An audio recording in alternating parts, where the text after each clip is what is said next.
Bismillahirrahmanirrahim. Alhamdulillahirabbil alamin wa bihi nasta'inu ala umuri dunya waddin.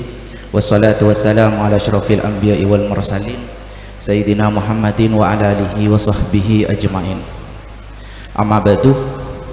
Yang kami hormati pengasuh Pondok Pesantren Miftahul Ulum Bedat Mekasan, yang kami hormati wakil pimpinan 1 Pondok Pesantren Miftahul Ulum Bedat Mekasan, yang kami hormati Dewan Pertimbangan dan Keamanan Pondok Pesantren Miftahul Ulum Bedat Mekasan, yang kami hormati pemateri kita yang sudah hadir di tengah-tengah kita mengamini undangan kita pada kesempatan dirosah kali ini, pun juga yang kami hormati para asatid Pondok Pesantren Miftahul Ulum Bedat Mekasan beserta tamu undangan, dan tak lupa pula seluruh peserta dirosah aswaja, adik-adik santri yang kami banggakan. Puji syukur atas kehadirat Allah Azza wa Jalla bitalaffuz alhamdulillahirabbil alamin, karena berkatnya kita dapat berkumpul, bermuajahah, bermujalasah di tempat yang insyaallah penuh dengan mubarakah ini. Salawat ma'asalam semoga tetap mengalir deras keharibaan baginda besar Nabi Muhammad sallallahu alaihi wasallam, karena berkatnya kita bisa terangkis dari alam yang penuh dengan kebodohan menuju alam yang penuh dengan keilmuan seperti yang kita rasakan pada kesempatan kali ini.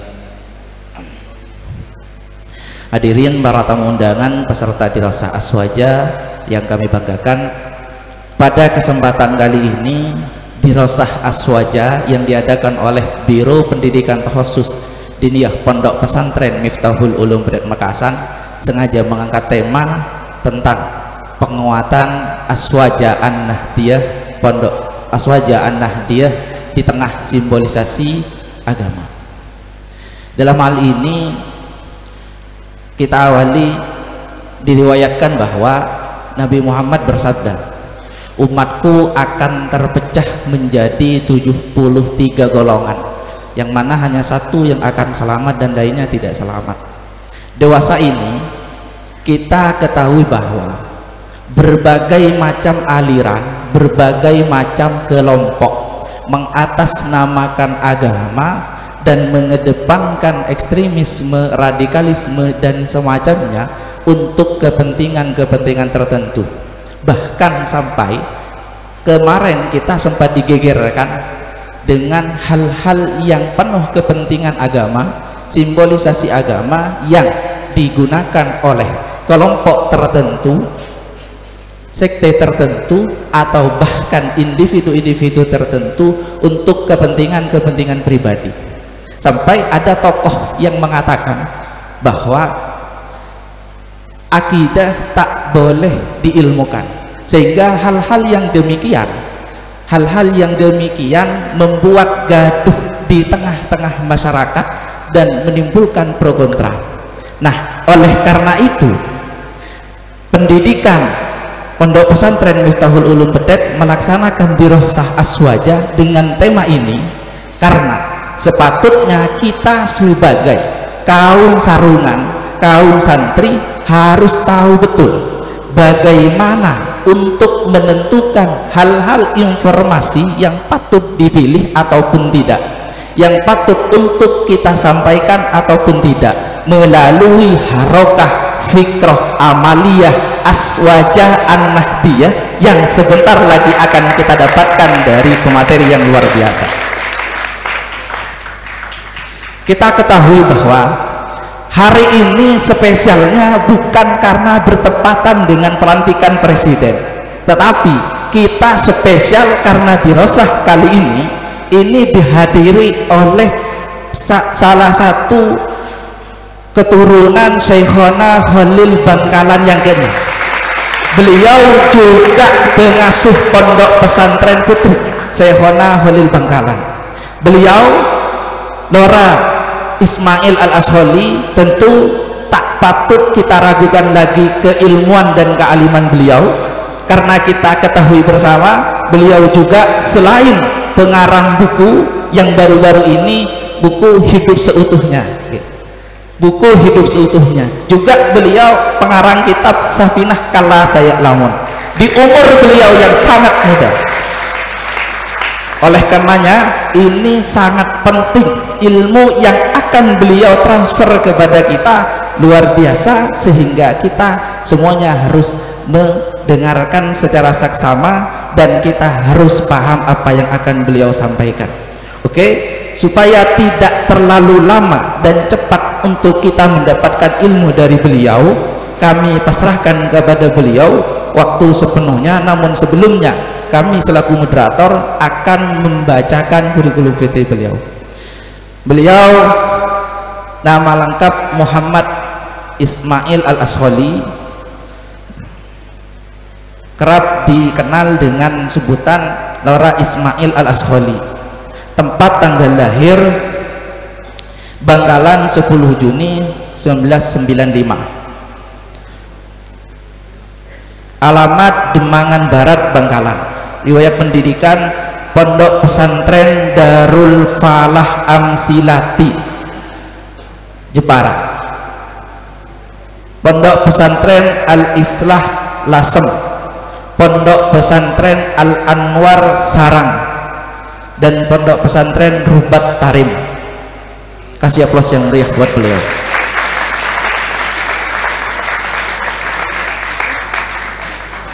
Hobi nganggur.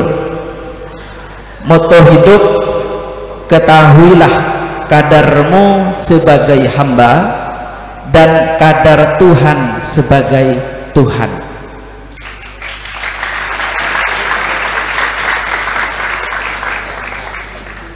Mungkin itu untuk lebih hemat waktu, kita pasrahkan sepenuhnya kepada materi. Kami persilahkan.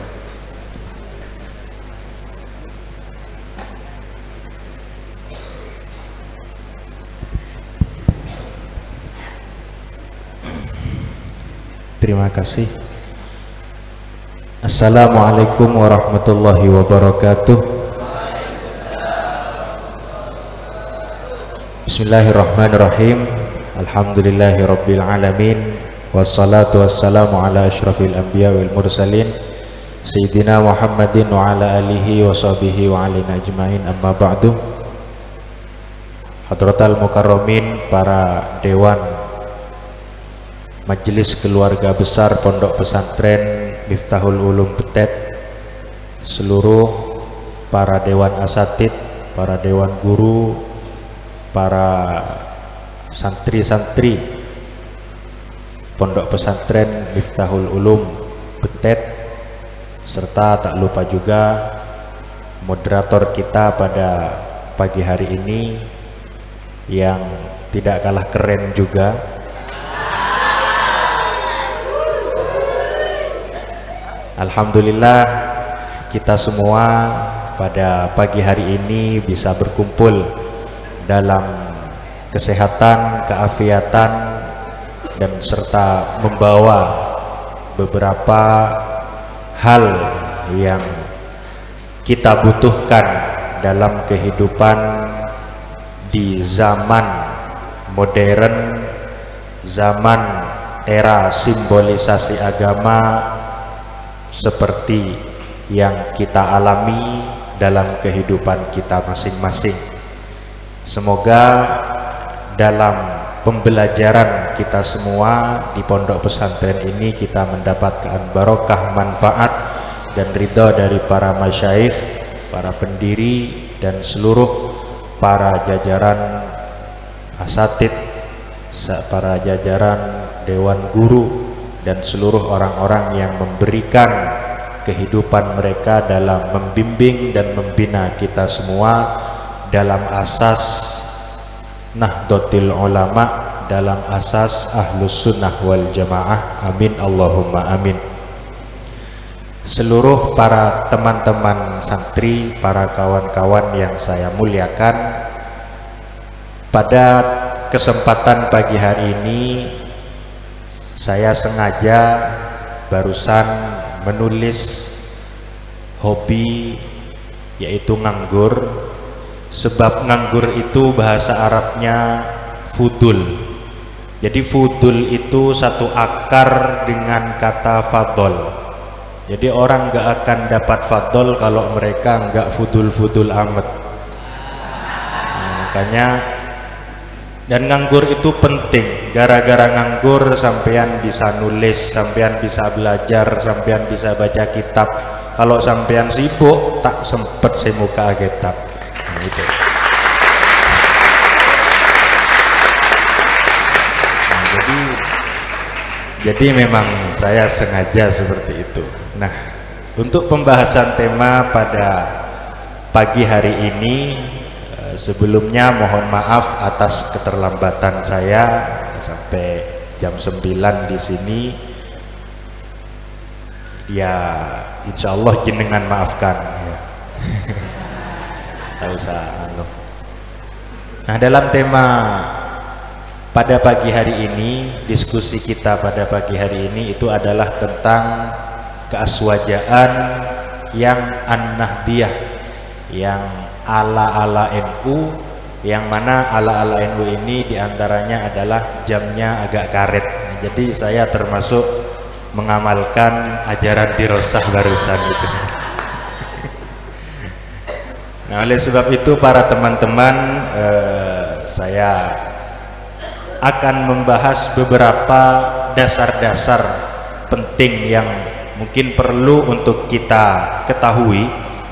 Beberapa dasar-dasar yang disampaikan oleh Allah Subhanahu wa Ta'ala, yang mana ayat-ayat tersebut, dasar-dasar tersebut menjadi landasan para ulama-ulama kita, khususnya ulama Nusantara, ulama-ulama Nahdlatul Ulama ini membina kader-kadernya, dan mereka mengajarkan dan mempraktekkan apa yang mereka ketahui kepada para penerus-penerus, itu berdasarkan dengan ayat yang disampaikan oleh Allah Subhanahu wa Ta'ala. Nah, ayat itu kata para ulama, diantaranya yang menyampaikan adalah guru saya di Sarang, diantaranya yang menyampaikan adalah Habib Lutfi bin Yahya, diantaranya yang menyampaikan adalah beberapa ulama-ulama Nusantara. Mereka memiliki satu pandangan unik dalam firman Allah Subhanahu wa Ta'ala, kama arsalna fikum rasulam minkum min anfusikum yatlu alaikum ayatihi wa ayatina wa yuzakkikum wa yuallimukumul kitaba wal hikmah wa yuallimukum ma lam takunu ta'lamun. Dari ayat ini beliau-beliau memiliki pandangan yang unik, memiliki pandangan atau isyarah yang menjadi landasan mereka dalam berpendidikan, landasan mereka dalam menjalani kehidupan dalam pondok-pondok pesantren. Nah, di situ sebenarnya mereka berdasarkan satu kaidah penting, yang mana kaidah ini tidak dijalani secara sebenarnya. Jadi kaidahnya masyhur, kaidahnya sudah benar, tapi pengamalan terhadap kaidah itu ternyata agak beda, agak lain kalau kata orang sekarang. Nah, kaidahnya itu masyhur, kita semua pasti mengetahui sebagai orang-orang yang hidup dalam naungan Nahdlatul Ulama pasti akan mengetahui salah satu kaidah al-muhafadzatu 'alal qadimis sholih wal akhdhu bil jadidil aslah. Itu saya sempat cari-cari siapa orang pertama yang mengucapkan kaidah tersebut. Saya cari di di kitab kaidah fikhiyah kok gak nemu, di kitab Arab-Arab kok gak nemu. Tapi katanya itu dinisbatkan kepada Hadratus Syekh Hasyim Asy'ari katanya. Cuman saya belum tahu pasti siapa yang mencetuskan kalimat al-muhafadzah 'alal qadimis sholih wal akhdhu bil jadidil aslah. Adapun esensinya ya sudah diamalkan dan ditulis oleh ulama-ulama sebelum beliau. Nah, cuman lafadz ini walaupun lafadznya sudah tepat, sudah benar, ternyata pengamalan para masyayikh-masyayikh kita tidak terlalu menggunakan metode itu. Bagaimana pengamalan beliau-beliau? Itu sebenarnya agak dibalik. Harusnya al-muhafadzah 'alal qadimis sholih wal akhdhu bil jadidil aslah tapi yang diamalkan oleh para guru-guru kita itu adalah al-muhafadzah 'alal qadimil aslah wal akhdhu bil jadidis sholih. Jadi kita harus menjaga, kemudian melestarikan atas tradisi-tradisi atau metode-metode atau cara-cara kuno, yang mana cara-cara kuno itu adalah al-aslah, cara yang terbaik. Dan kita bisa ketahui orang dulu kalau mondok minimal keluar jadi waliullah. Orang sekarang kalau mondok maksimal jadi wali santri. Itu lain, itu sudah beda antara dulu. Cara orang dulu mendidik santrinya dengan orang sekarang itu sangat beda. Hasilnya itu ketika dirasa pasti beda. Nah, oleh sebab itu wal akhdhu bil jadidil aslah itu dirubah menjadi wal akhdhu bil jadidis sholih. Mereka tetap mau mengambil hal-hal baru yang as-sholih, yang masih bagus, bukan yang paling bagus, bukan yang lebih bagus daripada metode-metode zaman dahulu, tapi metode-metode zaman sekarang sifatnya hanya masih bagus. Karena jelas lebih baik, lebih utama, lebih hebat metode ulama-ulama dulu daripada metode orang-orang sekarang. Dan itu sesuai dengan apa yang disampaikan oleh Imam Malik. Imam Malik mengatakan la yasluhu akhiru hadhil ummah illa bima saluha bihi awailuha. Akhir dari umat ini tidak akan bisa sukses, tidak akan bisa soleh, tidak akan bisa berhasil kecuali mereka menggunakan cara kesuksesan yang digunakan oleh orang-orang terdahulu. Nah, itu kata Imam Malik. Oleh sebab itu, ketika misalnya semua orang belajarnya menggunakan, misalnya karena sekarang zamannya sudah zaman digital, kalau semua orang belajarnya pakai digital, pasti ingatannya tidak akan sekuat orang yang belajar pakai tulis menulis.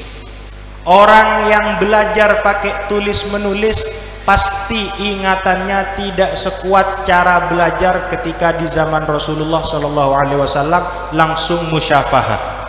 Nah, artinya cara atau metode yang lebih lama, lebih kuno itu lebih teruji dan terbukti keberhasilannya, sehingga adanya zaman-zaman yang modern yang tujuannya adalah mempermudah, itu sebenarnya dalam tanda petik hanya memanjakan orang-orang yang belajar.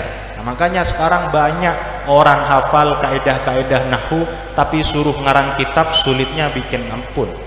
Orang-orang pinter nahwunya tapi suruh ngomong Arab nggak bisa sama sekali. Ada orang yang pinter ngomong Arab tapi nggak tahu cara nahwunya sama sekali. Itu zaman-zaman sekarang. Nah, oleh sebab itu hal ini disinggung oleh Allah Subhanahu wa taala di ayat tadi, kama arsalna fikum rasulam minkum yatlu alaikum ayatina wa yuzakkikum wa yuallimukumul kitaba wal hikmah wa yuallimukum ma lam takunu ta'lamun. Ini metode yang digunakan oleh para ulama-ulama kita. Apa? Yang pertama, kama arsalna fikum rasulam minkum. Yang namanya rasul itu pasti dari kalangan mereka-mereka sendiri. Artinya yang namanya kiai sebagai penerus rasul itu adalah orang yang dari kalangan mereka-mereka sendiri. Artinya kiai kampung. Jadi orang pertama yang kita ta'alluq kuat kepada beliau adalah kiai kampung kita sendiri atau kiai terdekat kita sendiri. Nah, yang tugas beliau-beliau adalah yatlu alaikum ayatina. Yang pertama mengajarkan membaca Al-Quran. Nah, oleh sebab itu di semua orang-orang yang mengikuti Ahlus Sunnah wal Jamaah, khususnya Nahdlatul Ulama, itu pasti kecilnya belajar Al-Quran nengker-langker. Lo kira ki kene langsung ia cerin alfiyah, sulit itu. Jadi hal pertama yang dipelajari adalah Al-Quran. Iqra, kemudian juz amma. Nah, itu sudah sesuai dengan metode yang diisyaratkan oleh Allah Subhanahu wa taala. Setelah belajar Al-Quran, Yang kedua, wa yuzakkikum. Jadi tugas seorang rasul itu adalah mensucikan jiwa kalian.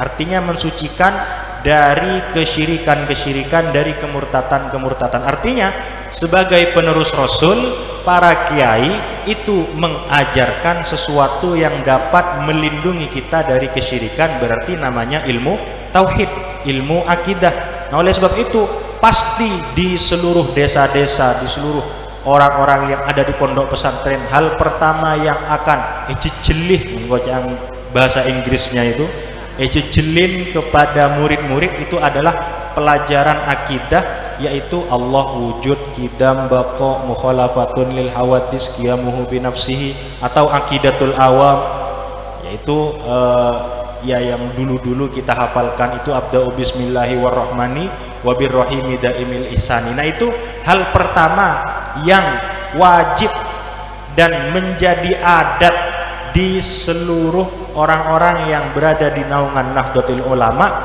dan berada di atas dasar Ahlus Sunnah wal Jamaah. Pasti hal pertama yang mereka lakukan ngaji Quran, ngaji tauhid. Baru setelah itu wa yu'allimukumul kitab wal hikmah. Di situ tugas seorang kiai, tugas seorang pengajar yang mana beliau adalah warathatul anbiya, itu adalah wa yu'allimukumul kitab wal hikmah, mengajarkan kitab dan mengajarkan hikmah. Apa kitab itu?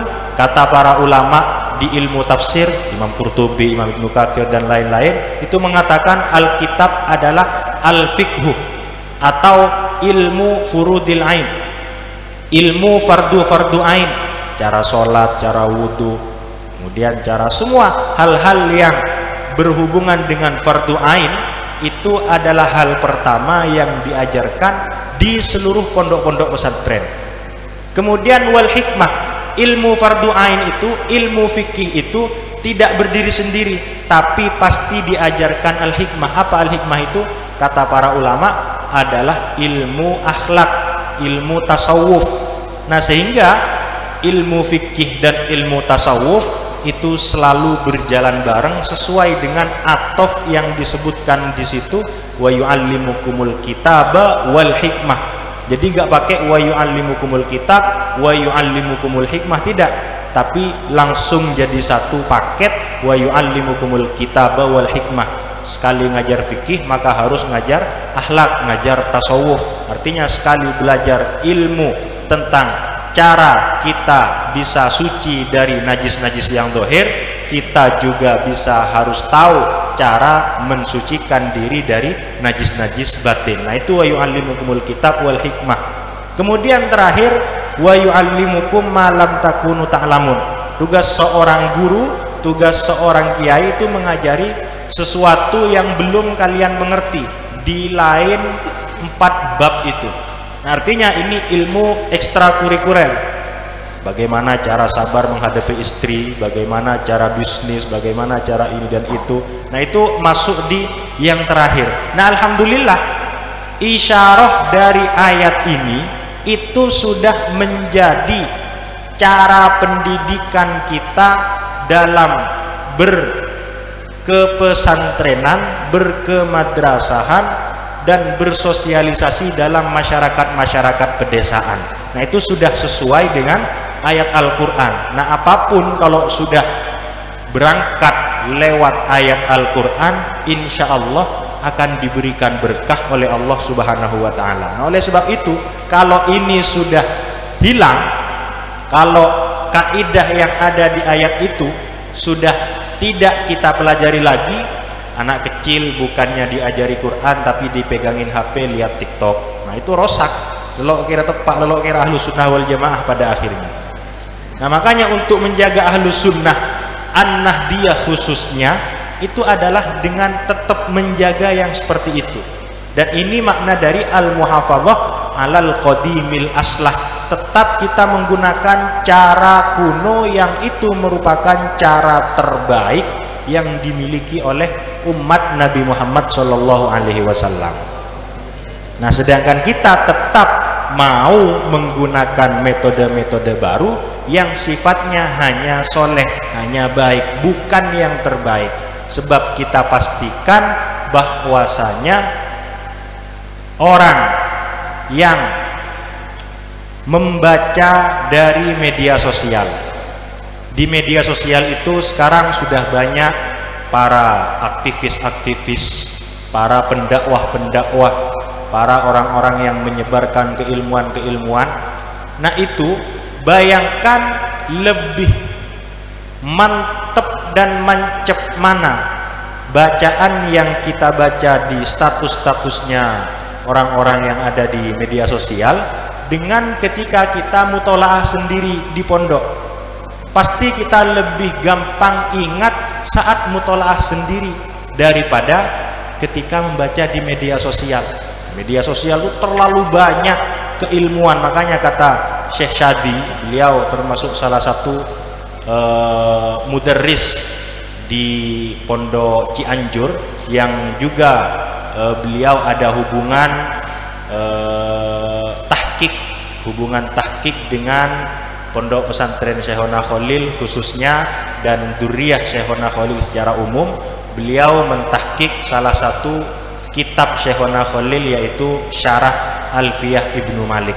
Nah, beliau pernah mengatakan bahwasanya yang ada di media sosial itu sebenarnya bukan ulum tapi maklumat. Bedanya ulum dengan maklumat apa? Kalau maklumat itu seakan-akan ya hanya pengetahuan, hanya pengumuman yang sifatnya liar, tidak ada pembatas.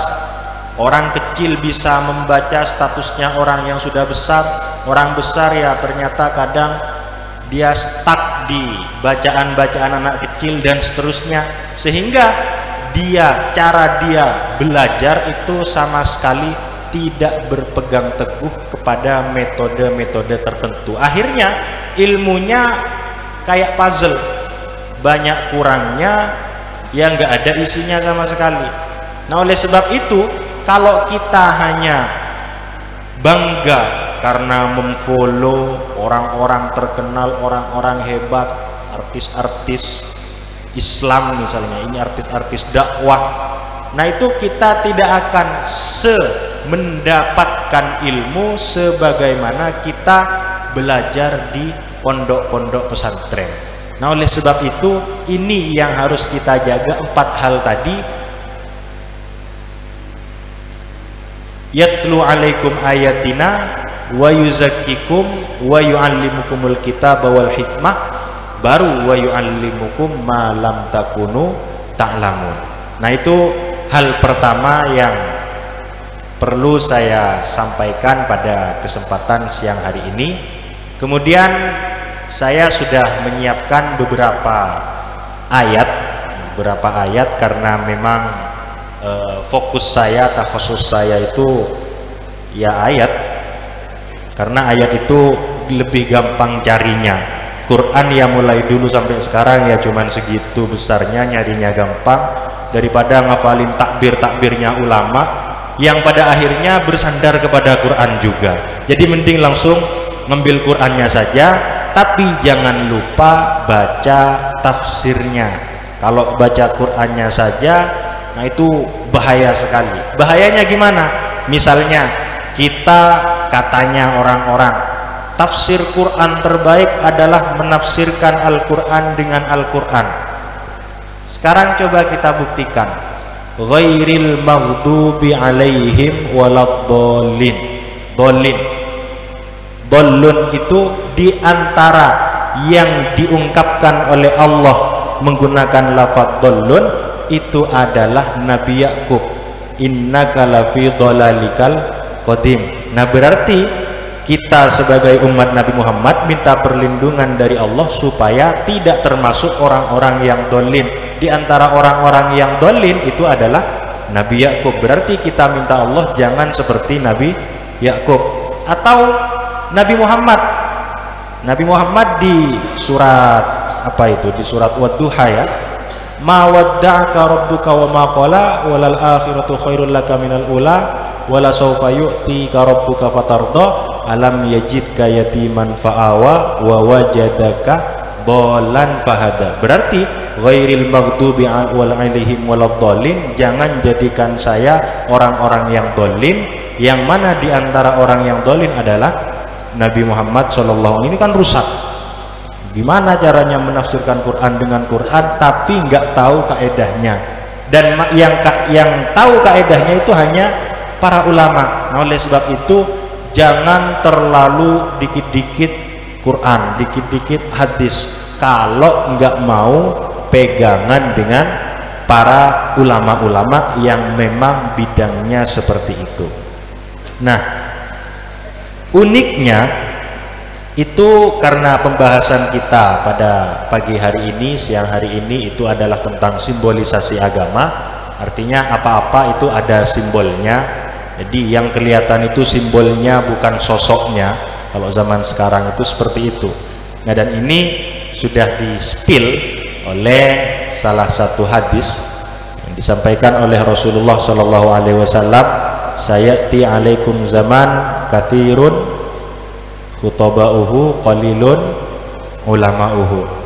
Kalian akan nyampe kepada satu zaman yang di zaman itu banyak penceramah-penceramah ya kayak saya ini, artis-artis IG. Kemudian qalilun ulama'uhu atau fuqaha'uhu, sedikit orang-orang yang benar-benar pakar di bidang agama itu, sangat sedikit. Tapi guru saya Syekhina Maimun Zubair itu tetap mengatakan bahwasanya ummatu Rasulillah sallallahu alaihi wasallam ummatun marhumah. Umatnya Nabi Muhammad itu adalah umat yang dirahmati. Artinya gimana? Walaupun di umat ini, di akhir umat ini ternyata yang ada yang banyak hanya simbolisasi-simbolisasi saja, tidak ada sosok-sosok tertentu, dan yang banyak hanya pendakwah-pendakwah amatir, ulamanya sangat sedikit, bahkan banyakan yang khumul, tapi itu tetap berkah. Sebab gara-gara mereka, gara-gara ulama-ulama TikTok, gara-gara ulama-ulama IG, itu agama sampai di mana-mana. Nah, oleh sebab itu dalam satu hadis kata beliau disebutkan bahwasanya innallah la yu'ayyidu hadzal din birrajulil fajir. Di situ hadisnya jelas, Allah menguatkan agama ini bukan birrajulis soleh, tapi birrajulil fajir, dengan orang yang agak gak jelas. Jadi gara-gara ada artis TikTok yang bercerita tentang Nabi Muhammad, akhirnya walaupun konser tetap ada yang nangis. Nah, itu kan viral. Nah, jadi itu gara-gara ya yang fajir-fajir sedikit. Kalau yang soleh gak kira mau konser seperti itu, ikhtilat bainan nisa'ur rijal dibahas sama Basul Masail. Nah, tapi kalau urusan hidayah itu gak boleh dibahas, gak boleh ikut-ikut tim Basul Masail ini. Gak boleh ikut-ikut kalau urusan hidayah. Sebab kenapa? Innallah la yu'ayyidu hadzal-din birrajulil fajir. Nah, beliau juga sering menceritakan bahwasanya Nabi Musa, yang mana Nabi Musa itu nabi terbaik setelah Nabi Muhammad SAW, itu kecilnya ya dirawat Fir'aun. Dan kita tahu Fir'aun itu raja, dan kita tahu yang namanya raja itu uangnya ya gak kira jauh dari yang namanya syubhat, apalagi rajanya Fir'aun, pasti haram-haram. Nah, tapi Nabi Musa bisa tumbuh dari kondisi yang seperti itu tidak bisa kita basul masailkan. Kita tidak bisa mengatakan oh berarti dididik raja itu adalah sunnah anbiya. Nah, tidak bisa seperti itu, tidak usah disimpulkan seperti itu. Nah, kenapa? Karena ini urusan hidayah. Innaka lan tahdi man ahbabta walakinallaha yahdi may yasha. Nah, oleh sebab itu Allah mengatakan dalam simbolisasi-simbolisasi ini, jadi Allah itu biasa menjanjikan kepada Nabi Muhammad bahwa umatmu akan banyak, pengikutmu akan banyak, nanti di zaman-zaman akhir akan banyak seperti ini, kemunduran dan seterusnya. Cuman Allah itu pesan satu ke Nabi Muhammad, kata Allah, wa imma nuriyannaka ba'dal ladzi na'iduhum aw natawaffayannaka fa innama 'alaikal balaghu wa 'alainal hisab. Jadi kata Allah, wa imma nuriyannaka, jadi saya akan memperlihatkan kepadamu ba'dal ladzina iduhum, sebagian hal yang saya sudah kasih ancaman terhadap mereka-mereka. Artinya balasan-balasan Allah Subhanahu wa taala terhadap manusia itu, kata Allah, bisa jadi dua. Bisa jadi Nabi Muhammad menangi atau nyapok yang orang Inggris, atau bisa jadi au natawaffayannaka, atau bisa jadi kamu tidak nututi itu, tidak menangi itu, tidak mengalami itu. Maka intinya fa innama alaikal balagh wa alainal hisab. Nah, di antara yang dijanjikan oleh Allah Subhanahu wa taala, umat semakin akhir ini semakin jelek. Sampai dikatakan dalam satu hadis, khairul qurun qarni, tsumalladzina yalunahum, tsumalladzina yalunahum. Kurun terbaik adalah kurunku, kemudian kurun setelahku, kemudian kurun setelahnya lagi. Artinya kurun semakin akhir itu semakin tidak baik. Nah, Kanjeng Nabi bisa jadi nututi terhadap hal-hal seperti itu, bisa jadi sudah kadung wafat. Tapi intinya semua hal yang ada di dunia ini sudah sesuai dengan rencana Allah Subhanahu wa taala. Yang mana di ayat selanjutnya dikatakan, awalam yarau anna na'til arda nankusuha min atrofiha. Apa mereka enggak melihat bahwasanya bumi ini sudah aku kurangi dari ujung-ujungnya. Nah, sebagian ulama mufassir mengatakan yang dikurangi oleh Allah Subhanahu wa taala itu bukan buminya, tapi ulamanya. Jadi semakin akhir ulama tidak akan lahir kembali ulama-ulama yang sekaliber ulama sebelum mereka. Misalnya Imam Syafi'i, tidak akan ada orang yang sekapasitas Imam Syafi'i, walaupun bacaan orang yang setelah Imam Syafi'i bisa jadi lebih banyak daripada Imam Syafi'i, daripada madzhab arba'ah itu. Jadi zaman setelahnya pasti kelasnya di bawahnya, zaman setelahnya lagi pasti kelasnya di bawahnya. Nah, itu nangkusuha min atrofiha, itu kata sebagian ulama. Tapi kata sebagian ulama lain, nangkusuha min atrofiha di sini maksudnya bumi yang dikurangi oleh Allah dari ujung-ujungnya adalah bumi-bumi kekafiran. Jadi setiap zaman datang, setiap zaman semakin berjalan, itu Islam akan semakin menyebar dan kufur akan semakin berkurang. Akhirnya karena zaman sudah agak rusak, yang anyar-anyar masuk Islam itu yang agak kufur-kufur sedikit. Jadi siangnya Islam, sorenya kufur. Kemudian sorenya Islam, paginya kufur lagi, dan seterusnya.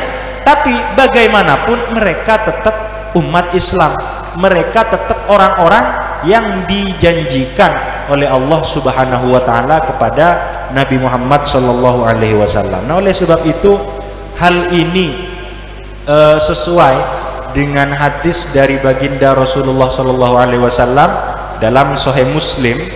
Jadi dikatakan Nabi sedang cerita akhir zaman.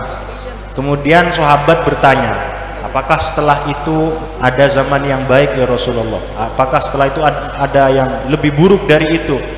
Ada, masih ada yang lebih buruk, ada yang seperti ini, begini. Kemudian sahabat nanya lagi, wahal ba'da dzalika syarri min khairin? Setelah zaman yang seburuk itu masih adakah kebaikan ya Rasulullah? Kemudian Rasulullah menjawab, tapi jawabannya unik. Naam, iya masih ada, walakin fihi dakhonun. Tapi kebaikan di zaman itu fihi dakhonun, ada asap-asapnya. Artinya benar kebaikannya berderokok ongkuntan, tapi walakin fihi dakhonun itu maknanya, kata para ulama, kebaikan di zaman tersebut adalah kebaikan yang terkontaminasi. Gimana kebaikan yang terkontaminasi? Untuk berbuat baik masih harus ada kepentingan-kepentingan lain. Jadi misalnya kalau orang dulu muntro ngaji ya gila entar ke kiai, mun semakin kiai ini saya entar ke murid teh, nah itu kan lelain. Mun lambe orang tero asolawat teh, kiai asolawat teh nang romana ketibian, mun semakin entar ke lapangan asolawat teh na bareng along bolong ring cerengan sambil mete HP, oh ya nabi ya nabi. Nah itu kan khair, bagus, tapi fihi dakhonun. ada kontaminasinya. Apa kontaminasinya? Perjalanan ke situ kadang jenggoncengan, mulai dari situ jenggoncengan dia, di situnya juga teriak-teriak, padahal jelas la tarfa'u aswatakum inda Rasulillah sallallahu alaihi wasallam. Jangan sampai kita terlalu teriak di hadapan ada orang yang sedang menyebut Rasulullah sallallahu alaihi wasallam. Artinya tetap baik, kita tidak boleh menentang itu, kita tidak boleh menentang semua model dakwah yang ada di zaman ini, model-model simbolisasi agama yang ada di zaman ini, tapi kita tetap harus meyakini bahwa seluruh kebaikan yang ada di zaman akhir seperti ini adalah kebaikan yang fihi dakhonun, kebaikan yang terkontaminasi, kecuali kebaikan yang sifatnya fardu ain seperti sholat. Nah itu tidak mungkin terkontaminasi. Paling terkontaminasinya pas baru akabin jiling metua ocek belak ke si abajang. Nah itu kosong masya Allah. Nah jadi nggak apa-apa, nggak ada masalah. Yang penting tujuannya influencer Islam itu adalah berdasarkan ayat ya ayyuhalladzina amanu intansurullah yansurkum wa yutsabbit aqdamakum. Wahai orang-orang yang beriman, jika kalian mau menolong agama Allah dengan cara kalian, dengan bikin TikTok, dengan bikin Instagram, dengan bikin media sosial, dengan bikin ya jamiah, dengan bikin semua hal segala macam itu, maka Allah pasti yansurkum, pasti akan mengapresiasi cara kalian menolong Allah. Jadi di antara gaya balaghah di dalam bahasa Arab itu kan ada musyakalah. Jadi intansurullah yansurkum. Kalau kalian mau menolong Allah, bukan kita maknai Allah menolong kalian, jangan hanya stuck di makna itu, masih ada makna-makna lain, yaitu maka Allah akan mengapresiasi kalian dengan membalas pertolongan itu dengan berupa surga dari Allah Subhanahu wa taala. Jadi jangan dikira saya sudah capek-capek dakwah namamu ya Allah, tapi ternyata ketika kena kasus mati. Ketika kena kasus di internet, kena viral, langsung akunnya tutup. Nah itu kan berarti kan seakan-akan tidak yansurkum wa yutsabbit aqdamakum. Makanya kita harus tahu musyakalah. Jadi Allah itu mengapresiasi semua usaha kita, dan Allah akan wa yutsabbit aqdamakum, mengkokohkan telapak kaki kita. Nah oleh sebab itu tentang nasr, tentang pertolongan Allah ini yang ada kalanya apresiasi, ada kalanya merupakan pertolongan asli dari Allah, itu Allah langsung tunjukkan kepada nabinya. Jadi kata Allah, inna fatahna laka fatham mubina liyaghfira lakallahu ma taqaddama min dzambika wa ma ta'akhkhar wa yutimma ni'matahu 'alaik wa yahdiyaka siratan mustaqima wa yansurakallahu nasran aziza. Di ayat ini para ulama bingungnya apa? Inna fatahna laka fatham mubina, sungguhnya kami memberi kamu futuhat, yaitu Fathu Makkah atau Fathul Hudaybiyah, khilaf ulama. Cuman yang lebih konkret itu adalah Fathul Hudaybiyah, karena ayat itu turun setelah ayat itu, setelah kejadian itu dan sebelum kejadian Fathu Makkah. Nah kemudian tujuan Allah memberikan fathu kepada Nabi Muhammad, tujuan Allah memberikan kesuksesan kepada Nabi Muhammad itu malah liyaghfira lakallahu ma taqaddama min dzambik wa ma ta'akhkhar, supaya Allah mengampuni dosamu, dosa yang sudah lama, dosa yang akan datang. Apa maksudnya ini? Ada ulama yang mengatakan bahwasanya dosa yang akan datang itu maksudnya kurangnya kredibilitas umat Nabi Muhammad yang datang setelah para as-sabiqunal awwalun. Jadi kalau dulu Islam periode Mekah itu belum ada perintah wajib zakat. Zakat kan adanya sejak di Madinah. Tapi urusan sumbang menyumbang, sumbang sih itu lebih hebat orang-orang di periode Mekah. Sayyidina Utsman, Sayyidina Abu Bakar, Sayyidina Umar juga. Urusan menyumbang agama Rasulullah SAW itu hebat, jauh lebih keren dibanding ketika pas turun ayat zakat beneran. Nah makanya kata Allah di salah satu ayat itu, la yastawi minkum man anfaqa min qablil fathi wa qatal. Gak sama orang yang infak sebelum Fathu Makkah, gak sama orang yang berperang sebelum Fathu Makkah.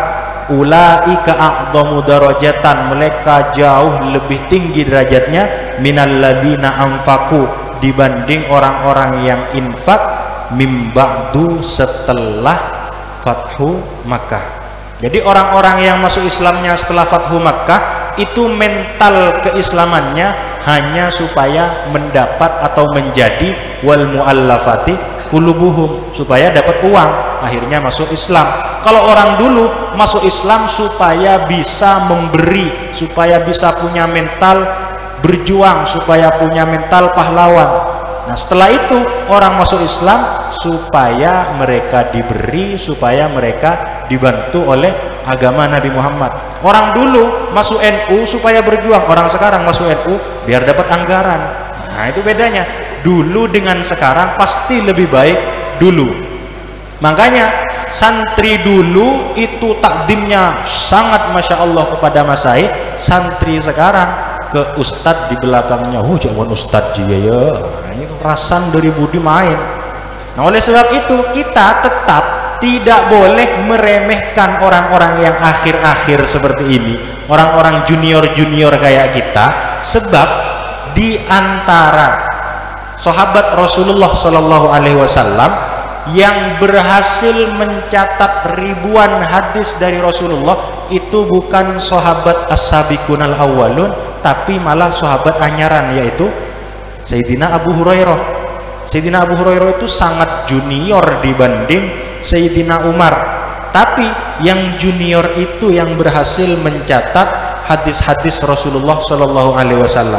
Gampangannya, kalau di rumah saya itu santri-santri kuno memang takdimnya luar biasa, kemudian akhlaknya luar biasa, tingkahnya luar biasa dibanding santri-santri sekarang.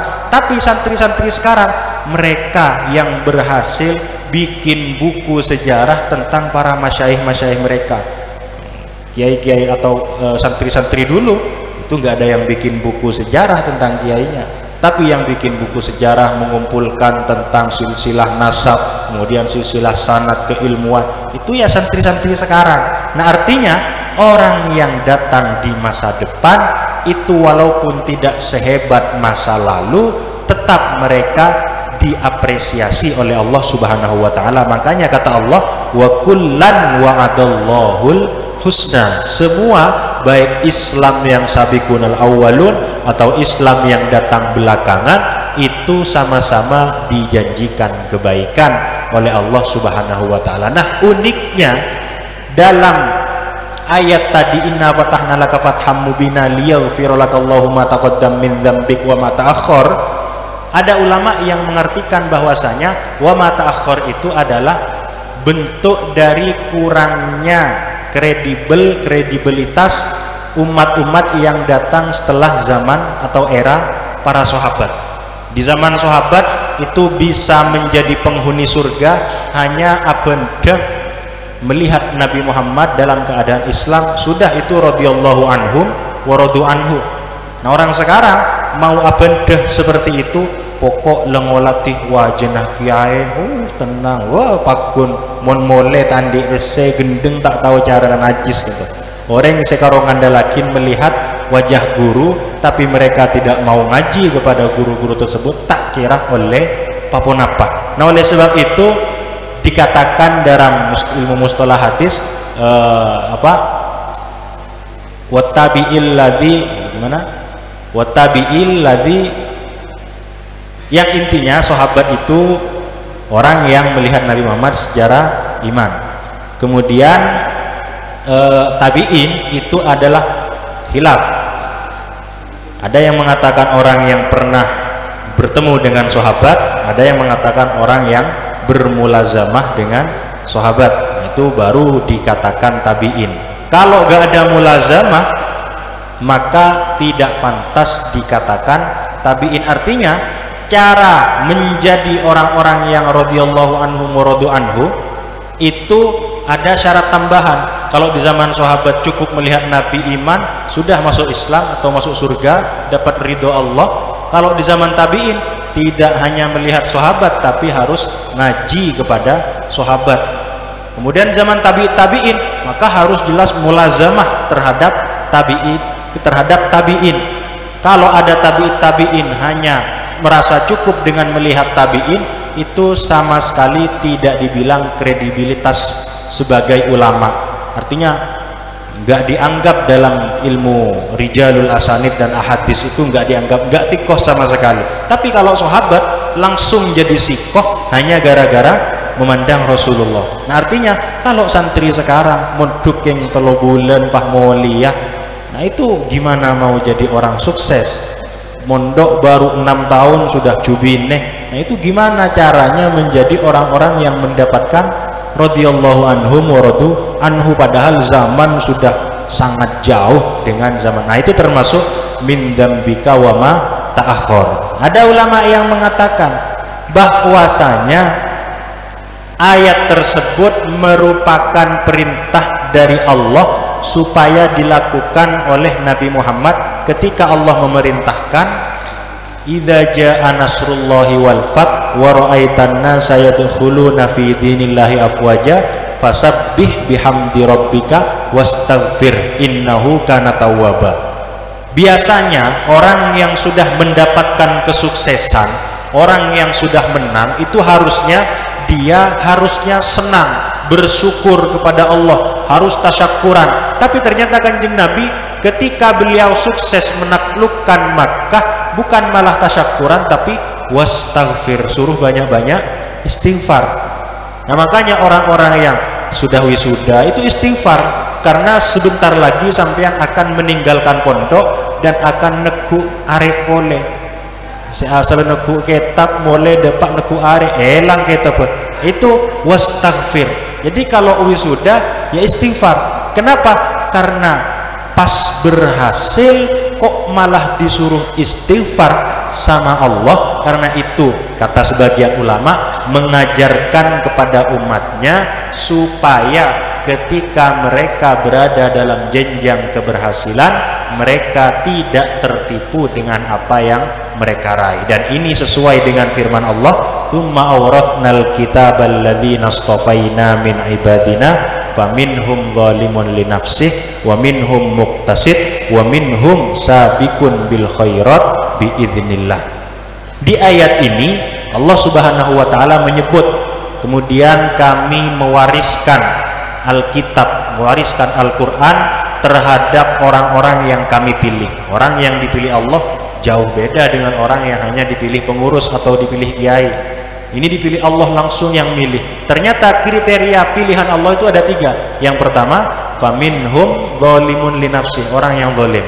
Wa minhum muqtasid, wa minhum sabiqun bil khairat. Ada yang zalim, ada yang sedengan, ada yang berlomba-lomba menuju kebaikan. Uniknya, kalau juara biasanya yang juara 1 itu adalah orang yang terhebat. Tapi di ayat ini yang juara 1 itu adalah faminhum zalimun li nafsi. Nah, jadi ya kita harus berbangga-bangga kita juara 1 di sisi ini dibanding Imam Ghazali. Imam Ghazali itu nomor 3 di ayat itu. Kita zalimun li nafsi ada di juara 1. Jadi berbahagialah kita yang juara 1 menurut peringkatnya Allah Subhanahu wa taala. Nah, itu juara 1.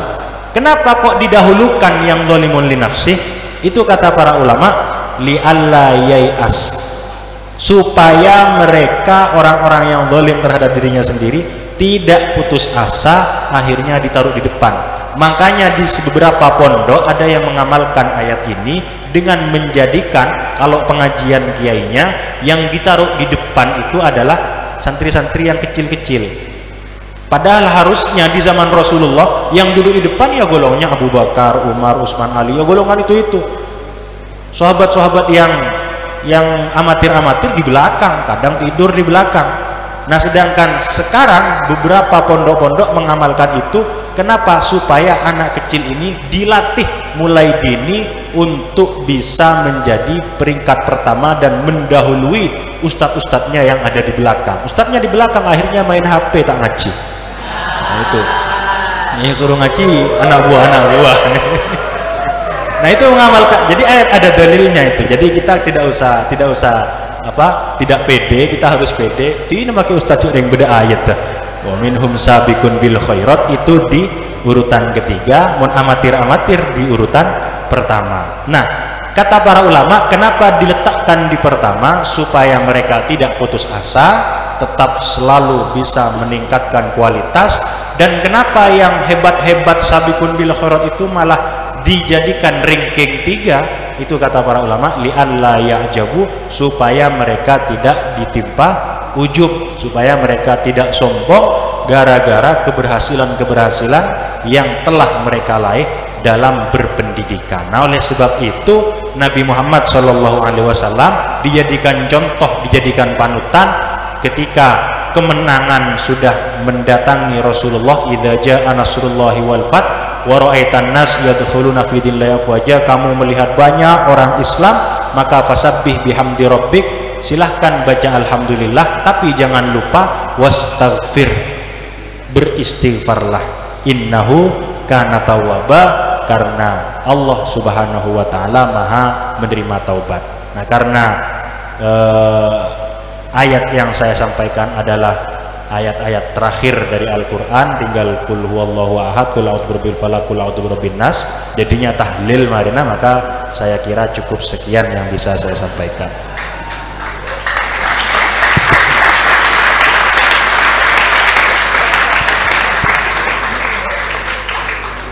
Terima kasih kami sampaikan, sangat lugas, sangat jelas pemaparan dari beliau barusan.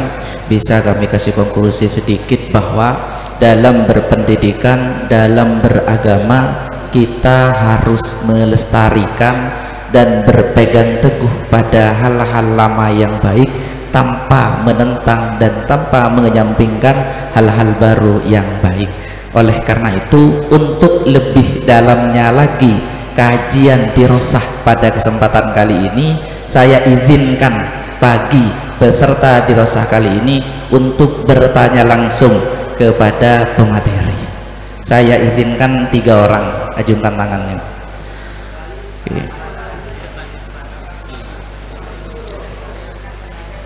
Itu di belakang bagian di pintu, nah itu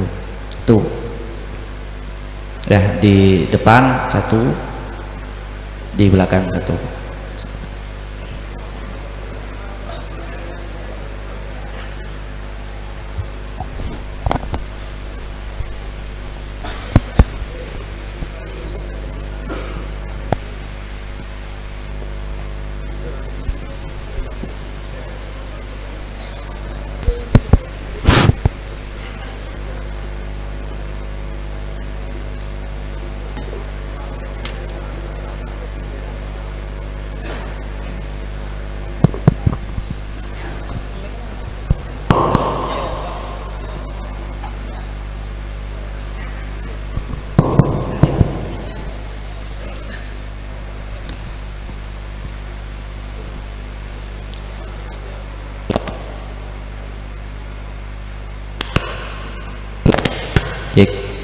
Assalamualaikum warahmatullahi wabarakatuh. Sebelumnya, karena Aswaja tahun kemarin mengundang Duriyah Syekhona, yaitu Ismail Al-Khalili, yang kebetulan saya juga menjadi sa'i atau penanya, yang saya ngefans sama beliau, juga sama beliau sekarang, Raden Ismail Al-Asqali. Kami sebelumnya minta izin Kiai untuk musafahah kepada beliau. Boleh Kiai?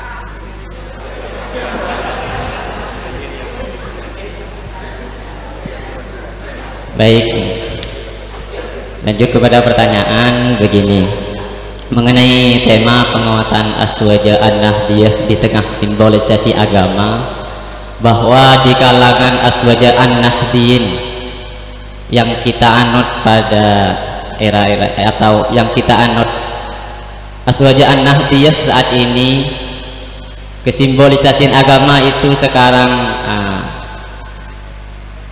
masih bermasalah di Aswaja An-Nahdiyyin sendiri.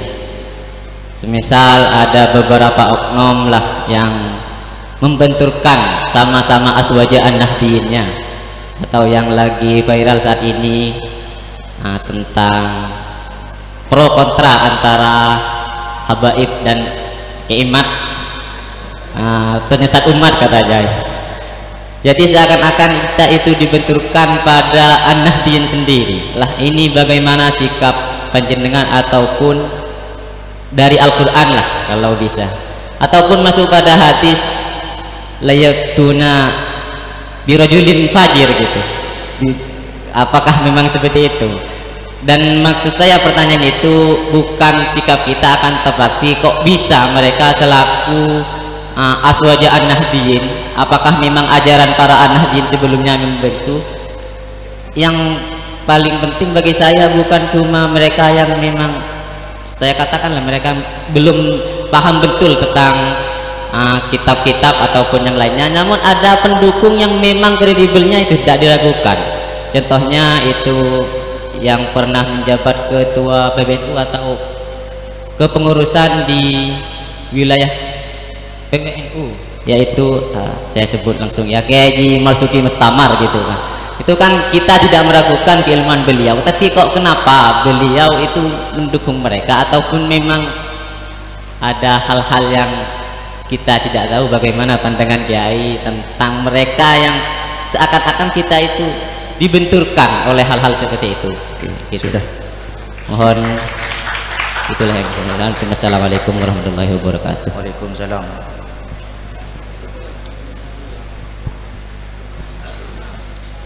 Assalamualaikum warahmatullahi ta'ala wabarakatuh. Bismillahirrahmanirrahim. Agar tidak panjang lebar, saya langsung ke pertanyaan saja. Pertanyaan yang saya bawakan kali ini ada dua pertanyaan. Pertanyaan yang pertama mengenai tentang tema pada pagi hari ini, penguatan Aswaja An-Nahdiyah di tengah simbolisasi agama.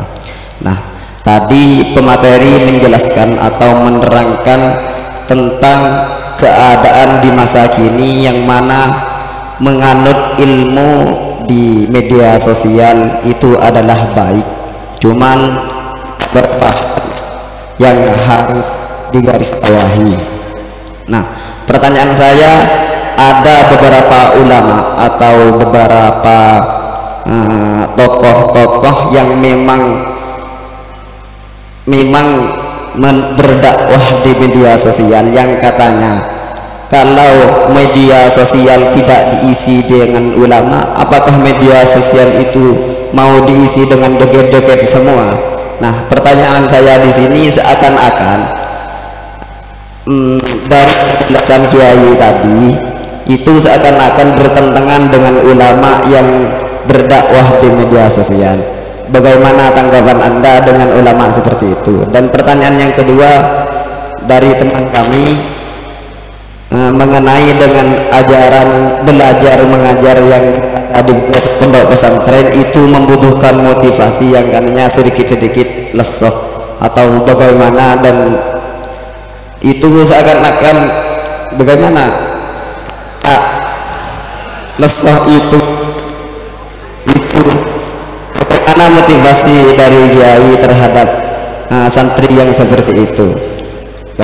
Itu mohon maaf atas kekurangan saya. Terima kasih. Assalamualaikum warahmatullahi wabarakatuh. Assalamualaikum warahmatullahi wabarakatuh. Ada untuk pada kesempatan kali ini, saya pas awal-awal tadi sempat dengar dari Rais Ismail Al-Asholi, beliau sempat menyampaikan bahwasanya kita ini tidak boleh bangga ketika kita cuma sebatas melihat para masyayikh tanpa mengaji dengannya. Beda dengan para sahabat yang kemudian itu ketika melihat wajah dari Rasulullah yang kemudian hal itu menjadi unlimited guarantee ataupun jaminan tak terbatas untuk masuk surga. Namun untuk kesempatan kali ini saya rasa untuk santri Miftahul Ulum Betet Pamekasan wajib bangga karena selain bisa bermuwajah dengan Lora Ismail, jadi kami ataupun kita bisa juga dapat mengambil ilmu sehingga kita sekaligus menyambung sanad dan menguatkan sanad kita, karena sesuai dengan yang disampaikan oleh Ustaz Luqmanul Hakim tadi, al-isnad min al-isnad la qalah man sya'ah masya'ah, seperti itu. Lah untuk pertanyaan yang ingin saya tanyakan tadi dari Rai Ismail sempat menyatakan bahwasanya kita tidak boleh mengecilkan mereka-mereka yang kemudian mutaakhirin yang termasuk ke rojulun fajir itu, karena lewat mereka Islam itu tersebar luaskan. Namun ketika kita pikir kembali dengan adanya rojul fajir ini, malah Islam ini terkontaminasi. Bahkan dengan adanya rojul fajir yang awalnya yang memang muslim dengan pemahaman yang benar kemudian jadi sesat, sehingga tidak heran pada tahun lalu sempat ada tokoh yang seperti itu juga, kemudian pas bulan-bulan kemarin juga sempat ada tokoh yang seperti itu juga. Dan untuk selanjutnya tadi mengenai tentang metode-metode pembelajaran, apakah kemudian metode yang ada di Al-Quran ini diberlakukan toh walaupun ke non muslim pun sekali, toh ke non muslim pun. Soalnya ketika kita lihat histori dalam dunia ini, bukan hanya tokoh-tokoh dalam Islam saja yang kemudian mengalami atau mengampu metode seperti yang disebutkan oleh Rai Ismail tadi yang kemudian sukses, melainkan juga banyak dari non muslim yang kemudian kita lihat dengan mengalami metode seperti itu juga banyak yang sukses, seperti Nikola Tesla ataupun Albert Einstein ataupun semacamnya, seperti itu. Kurang lebihnya itu dari saya. Assalamualaikum warahmatullahi wabarakatuh. Waalaikumsalam warahmatullahi wabarakatuh. Terima kasih atas pertanyaannya. Ada 3 penanya tadi. Pertama berkaitan dengan oknum ataupun hiruk pikuk yang terjadi di tubuh kalangan An-Nahdiyah itu sendiri. Bagaimana pandangan Lora tentang kegaduhan yang terjadi di tubuh An-Nahdiyah itu sendiri. Kemudian yang kedua, bagaimana tentang ungkapan media sosial untuk digunakan karena ada ulama yang mengatakan tadi, katanya media itu baik untuk digunakan dan tidak baik untuk digunakan, kemudian motivasi kita untuk semangat belajar dan semacamnya. Yang ketiga tentang rojulun fajir yang bisa mensesatkan.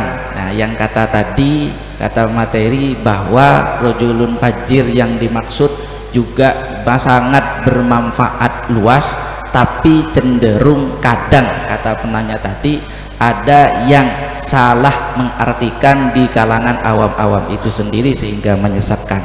Dan juga bagaimana metode yang kita ambil tentang hal-hal yang lama baik, apakah itu hanya berlaku di kalangan muslim ataupun tidak, mengingat hal yang bukan non muslim pun, hal yang bukan muslim pun juga baik seperti itu.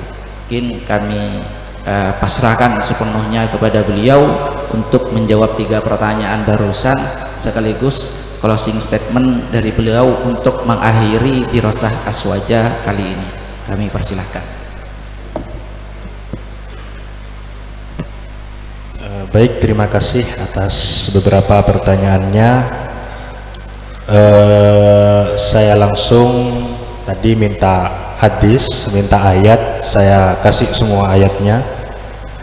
Yang hadis ini, sayati zamanun la yadri al-qatilu fima qatal wal maqtul fima qutil.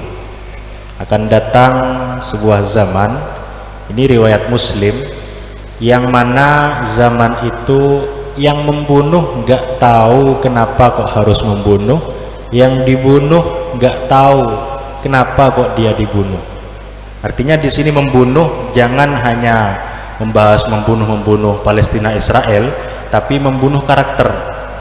Yang membunuh karakter sebenarnya nggak tahu akar permasalahan kenapa para habaib misalnya kok harus dibunuh karakternya. Kemudian yang dibunuh juga gak tahu kenapa kok mereka jadi terbunuh. Makanya saya ingat statement seorang kiai, dan ini saya temukan di Facebook. Nah, ini termasuk rojulin fajir tapi manfaat karena Facebook. Nah, itu dikatakan bahwasanya ada orang yang meminjami kamu 500.000 atau membantu kamu 500.000. Kemudian minggu depan dia ngasih kamu jatah 500.000 lagi. Kemudian minggu depan ngasih jatah kamu 500.000 lagi. Kemudian minggu depan ngasih jatah kamu 500.000 lagi. Kemudian minggu depan ngasih jatah kamu 500.000 lagi. Kemudian minggu depan dia berhenti ngasih kamu 500. Minggu depannya lagi berhenti, minggu depannya lagi berhenti. Pasti orang yang dikasih ini mengatakan, "Mik cerik setia orang ini." Padahal dari awal dia cuma ngasih secara ikhlas, bukan atas syarat, bukan apa-apa. Dia ngasih cuman ya tatawuan lillahi ta'ala, tabarruan lillahi ta'ala. Ketika berhenti pemberian itu, atau misalnya dia minta kembali atau meminjam dari kita yang biasa dikasih, kemudian kita mengatakan, kok sudah berubah. Kenapa? Karena kita sudah terlalu biasa dibaiki. Ketika ada pendiaman langsung perasaan kita, kok langsung seperti ini, ada apa? Jangan-jangan dia sudah mulai macam-macam pikirannya. Nah, begitu juga kasus yang terjadi saat ini. Sebenarnya la yadri al-qatil fima qutil wal maktul fima qutil, al-qatil fima qatal wal maktul fima qutil. Nah, kemudian itu sebenarnya untuk yang awam-awam, untuk yang semua jenis manusia. Tapi kalau yang urusan khusus-khusus, urusan yang sudah punya ilmu tapi kok masih seperti itu, yaitu juga sunnatullah. Apa ayatnya? Saya kasih ayatnya. Kanan nasu ummatan wahidah. Dulu semua orang sepakat. Kemudian faba'atsallahu an-nabiyyina mubasysyirina wa mundhirin. Kemudian Allah mengutus nabi sebagai pembawa kabar gembira, kemudian pembawa kabar neraka dan seterusnya. Wa anzala ma'ahumul kitab. Jadi asalnya orang bersatu. Kemudian mereka rusak. Kemudian mereka berpecah belah. Kemudian akhirnya diutus para nabi oleh Allah Subhanahu wa taala untuk menyelesaikan permasalahan itu, dikasih kitab liyahkuma bainan nasi fi makhtalafu fihi, supaya memberi kepastian terhadap seluruh manusia dalam perbedaan-perbedaan yang mereka dapatkan. Wa makhtalafu fihi wa makhtalafa fihi illal ladzina utuhu mim ba'di ma ja'atuhumul bayyinat. Adanya khilafiyah yang semacam itu bukan karena mereka tidak tahu, tapi gara-gara mereka tahu. Mim ba'di ma ja'ahumul bayyinat baghyan bainahum, karena iri. Jadi mungkin iri pendapatan, akhirnya pendapat yang dimainkan. Nah, makanya kata Gus Kausar itu sebenarnya semua masalah sekarang, konflik-konflik seperti ini itu hanya gara-gara perbedaan pendapatan. Nah, jadi gara-gara perbedaan pendapatan akhirnya berbeda pendapatlah mereka. Nah, jadi sebenarnya kalau pendapatannya sama, insya Allah akur-akur saja, insya Allah. MWC tidak akan marah sama PB, PW karena pendapatannya sama. Coba pendapatannya beda, ya sudah repot. Tapi kalau pendapat yang beda, mereka tidak akan bertengkar pada hakikatnya. Imam Syafi'i bagaimana berbedanya dengan Imam Malik, tapi tetap guru dan murid tetap terjaga. Begitu pula muridnya Imam Syafi'i tetap terjaga karena beda pendapat. Kalau beda pendapatan, nah ini akar masalahnya. Jadi saya rasa kalau ditanya kira-kira menurut saya, ya karena bukan saya pelakunya, harusnya nanya ke beliau-beliau. Nah berhubung nanyanya ke saya, ya sudah, anggap aja beda pendapatan.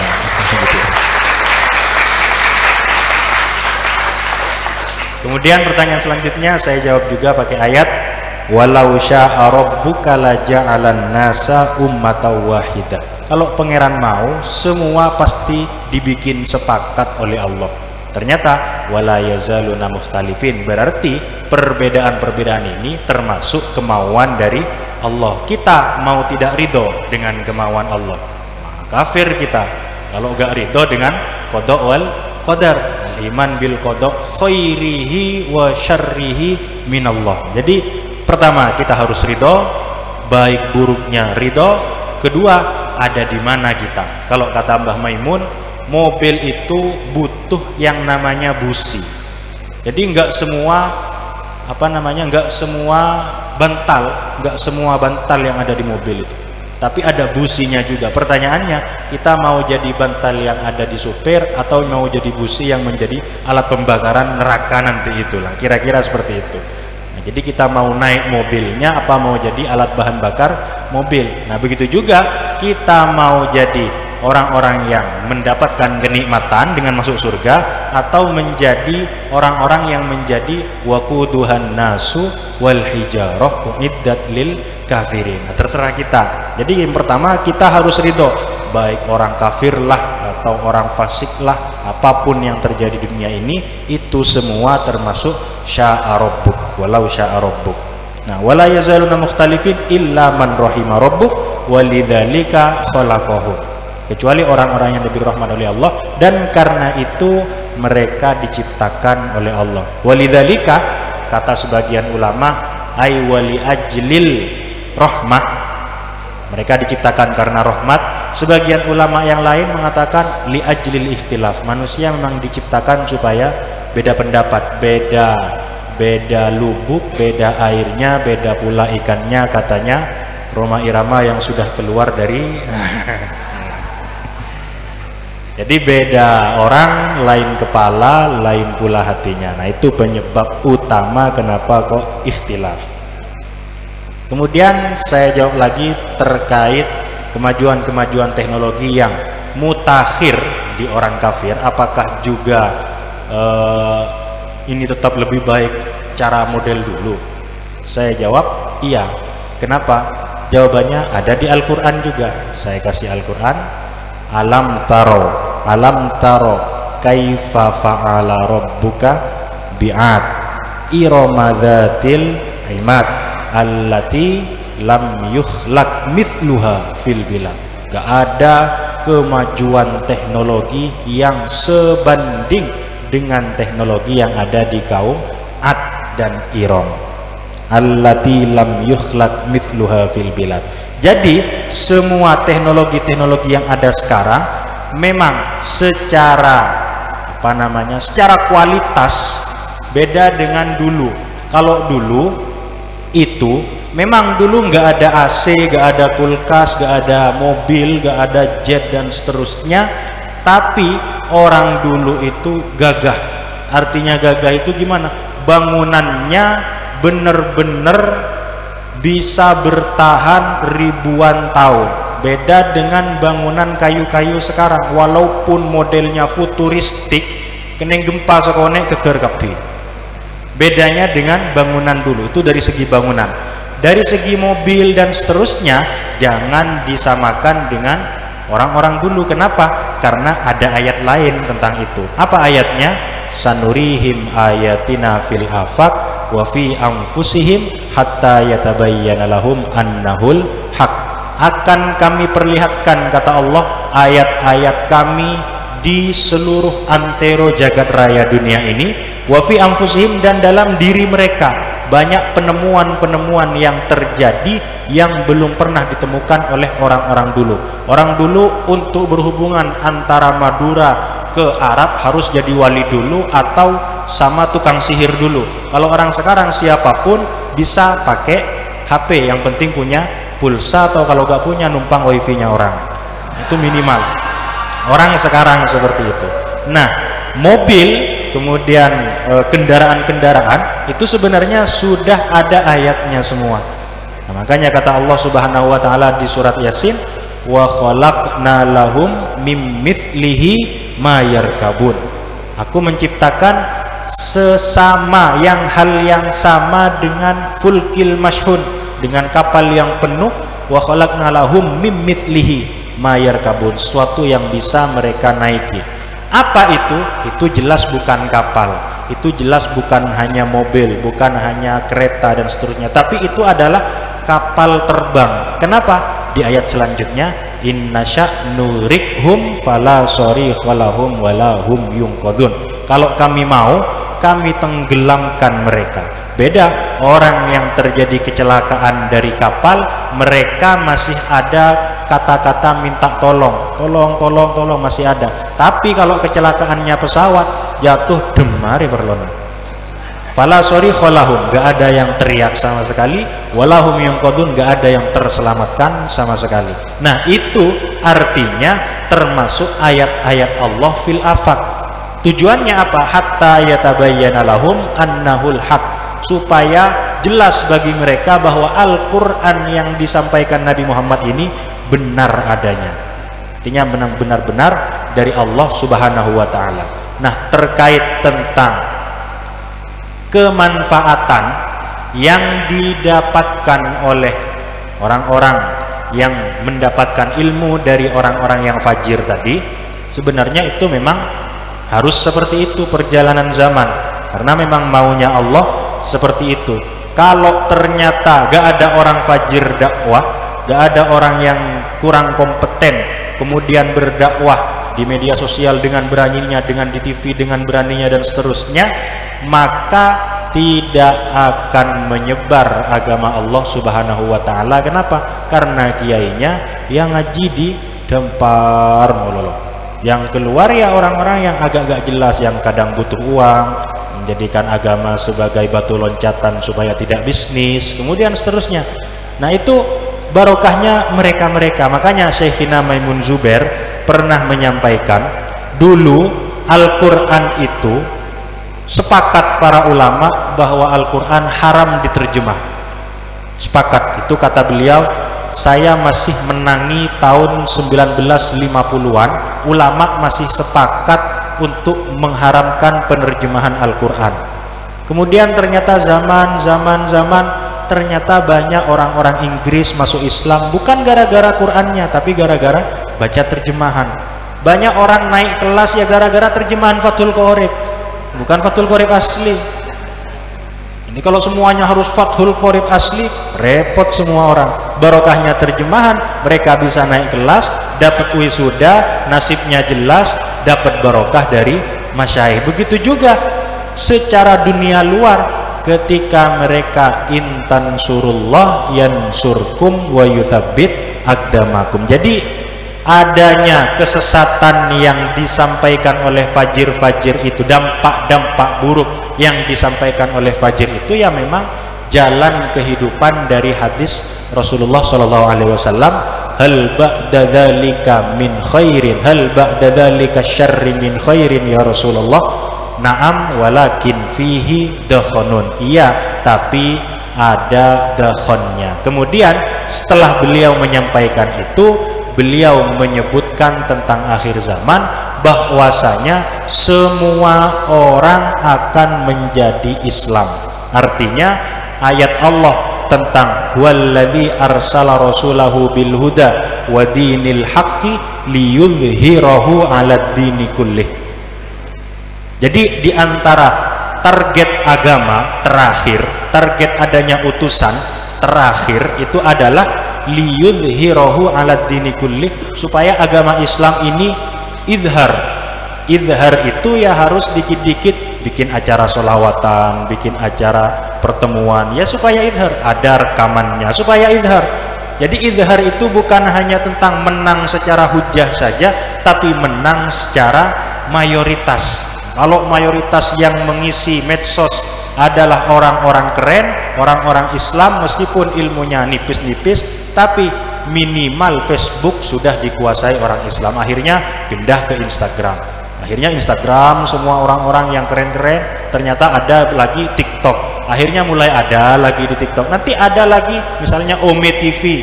Nanti ada juga nanti yang dakwah di situ. Misalnya ada apa saja, di mana saja, hal-hal yang baru saja mesti ada yang dakwah. Terakhir yang dakwah itu ternyata saya temukan di internet di tempat game.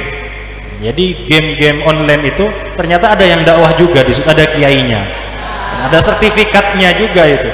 Ya makanya tempat game online kerjaannya orang-orang nganggur kok bisa ada yang dakwah. Tapi ya kok berhasil, kok ada yang mau memfollow, kok ada yang mau mengikuti, kok ada yang mau menyukai dan seterusnya. Nah itu bentuk bahwa Allah Subhanahu wa taala memang la yu'ayyidu hadatin birrajulil fajir, dan itu adalah target utama akhirnya semua orang bakal Islam, dan Islamnya akan menjadi yang terbaik sebab menjadi pengikut dari Nabi terakhir yang sebelum Nabi Muhammad dan datang lagi setelah Nabi Muhammad, yaitu Nabi Isa alaihissalam. Nah baru setelah itu terjadilah hadis Rasulullah SAW, ummati hadza ummatun marhumah la yudra khairuhu fi awwalihi am fi akhirihi.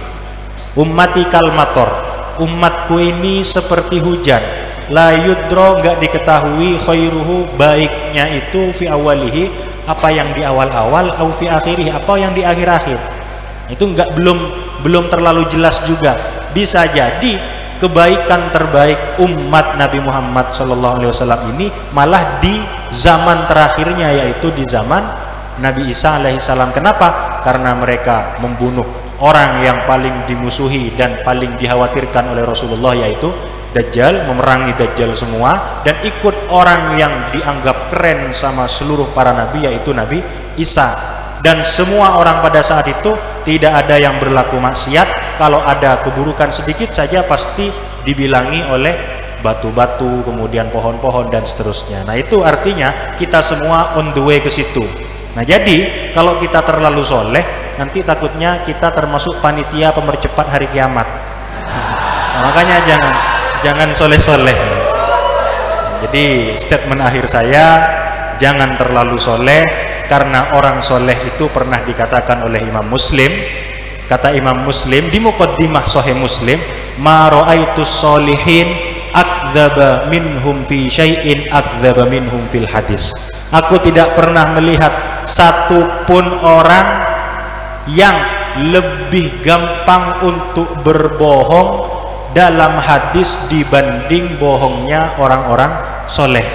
Kenapa orang soleh kok bisa bohong? Mereka nggak niat bohong, tapi mereka terlalu mudah percaya terhadap orang, terlalu mudah menganggap orang ini thiqah, akhirnya bukan hadis ternyata hadis.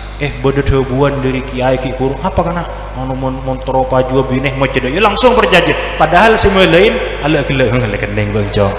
Nah itu nasib orang soleh, maka jangan terlalu soleh.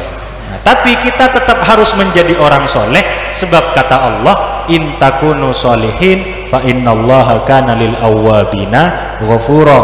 Ayat ini sedang membahas tentang hukukul walidain, pembahasan terbaik nomor 2 setelah menyembah Allah. Wa qadara rabbuka alla ta'budu illa iyyah wa bil walidaini ihsana. Jadi hal pertama yang wajib itu adalah menyembah Allah. Hal yang kedua, bil walidaini ihsana. Imma yablughanna indakal kibara ahaduhum, terus wakhfid lahum janaha dzulli minar rahmah, terus ternyata di akhir ayat rabbukum a'lamu bima fi nufusikum. Para ulama mengatakan, mengartikan, semua mufassir mengatakan bahwa itu adalah bawadir min bawadirati al abna lil aba, hal-hal yang sifatnya seketika dari anak kepada bapak. Doh pak iya boleh, itu harusnya apa? Ukuk, harusnya akul walidah, harusnya durhaka, karena Allah jelas wala taqul lahuma uffin, uff saja agak boleh, apalagi doh pak lesora beli boleh, mondok boleh. Berapa banyak orang yang seperti itu kepada orang tuanya, bicaranya lebih keras dan seterusnya. Tapi Allah mengakhiri qadiyah tentang hukukul walidain dengan Rabbukum a'lamu bima fi nufusikum. Allah tahu yang ada di hati kalian. Walaupun secara zahir lisan kalian corak, tidak terlalu menghormati orang tua, tapi saya tahu, kata Allah, hati kalian itu sangat menghormati dan mencintai orang tua. Maka intinya, intakunu solihin, kalau kalian orang soleh, pokoknya soleh, maka fa innallah kana lil awwabina ghafura, pasti gampang untuk dimaafkan oleh Allah Subhanahu wa taala. Miskin itu harusnya jelek, tapi kalau yang miskin itu orang soleh, dijadikan ajang untuk sabar. Miskin itu harusnya kadal fakru an yakuna kufron, fakir itu harusnya itu hampir-hampir kafir. Tapi kalau yang fakir ini orang soleh, maka dengan kefakiran ini mereka bertazayyi bi zinatil ulama wa zinatil anbiya. Kaya itu harusnya buruk. Kenapa? Karena kaya itu adalah potensi kejahatan, potensi semena-mena, potensi pelit dan seterusnya. Tapi kalau yang kaya soleh, itu pasti dijadikan ajang untuk berbuat kebaikan. Jadi ustadz itu harusnya bagus, harusnya keren. Tapi kalau ustadznya nggak soleh, nah itu pasti dirasani sama orang-orang. Nah begitu juga jadi santri ya. Jadi intinya harus soleh, tapi jangan terlalu soleh, supaya tidak mudah dibodoh. Saya kira itu yang bisa saya sampaikan.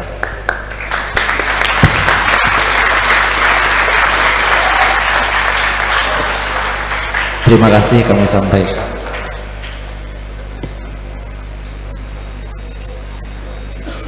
Terima kasih kami sampaikan, sangat jelas dan sangat berterima kasih atas ilmu-ilmu yang telah beliau berikan kepada kami barusan pada dirasah kali ini. Dengan demikian dirasah pada hari ini berakhir. Kami selaku moderator mohon pamit undur diri, kurang lebihnya mohon maaf. Assalamualaikum warahmatullahi wabarakatuh. Namun sebelumnya kami pasrahkan kepada materi untuk kita berdoa bersama sekaligus pemberian cindera mata yang akan diberikan oleh panitia. Bismillahirrahmanirrahim. Alhamdulillahirabbil alamin wassalatu wassalamu ala asyrofil anbiya'i wal mursalin sayyidina Muhammadin wa ala alihi washabbihi wa alihi wa fadil azim wa yadzal karamil amin tafaddal alaina wa akrina bi biharil afwi wal maghfirah war rahmah was salamah war ridha was sa'adah wal karamati was siyadah wal izzah wal barakah wal istiqamah wal majdi was sitil jamil wa khatimati sa'adah wa husnil khatimah wal aqibah wasyahha wal afiyah zahiran wa batinan fid dunya wa fil akhirah wal fawzi wal falah wan najah fi kulli hal wa husuli jami'il matalibil hasanah wal wusuli ilaik wal qurbi minka bima tasya'u min na'im. Da'wanaka bihaqqi qaulikal haqq ud'uni lakum bihaqqi nabiyina Muhammadin sallallahu alaihi wasallam wa ala alihi washabihi rabbana la tuzigh qulubana ba'da idh hadaytana wa hab lana min ladunka rahmatan innaka antal wahhab. Allahumma qina syarral zalimin, Allahumma qina syarral hasidin bima syi'ta wa syi'ta rabbana tarana butul arifin. Rabbana hab lana min azwajina wa dhurriyyatina qurrata a'yun waj'alna lil muttaqina imama. Rabbana ja'alna wa jami'a ra'ayana fima ta'akhkhara khairan mimma madha wa mimma taqaddam. Rabbana zalamna anfusana wa illam taghfir lana tarhamna lanakunanna minal khasirin. Rabbana ighfir lana wa li ikhwanina alladhina sabaquna bil iman wa la taj'al fi qulubina ghillan lil ladzina amanu rabbana innaka ghafurur rahim. Allahumma ja'al sayyi'atina sayyi'ati man ahbabtah wa la taj'al hasanatina hasanati man abghadtah. Rabbana wa la tuhammilna ma la taqata lana bih wa'fu 'anna waghfir lana warhamna anta maulana fansurna 'alal qaumil kafirin birahmatika ya arhamar rahimin. Sallallahu ala sayyidina Muhammadin nabiyil ummi wa ala alihi wasallam mudda dzikri dzakirin wa sahwil ghafilin. Subhana rabbika rabbil izzati amma yasifun wa salamun alal mursalin walhamdulillahi rabbil alamin. Bisirri asraril Fatihah.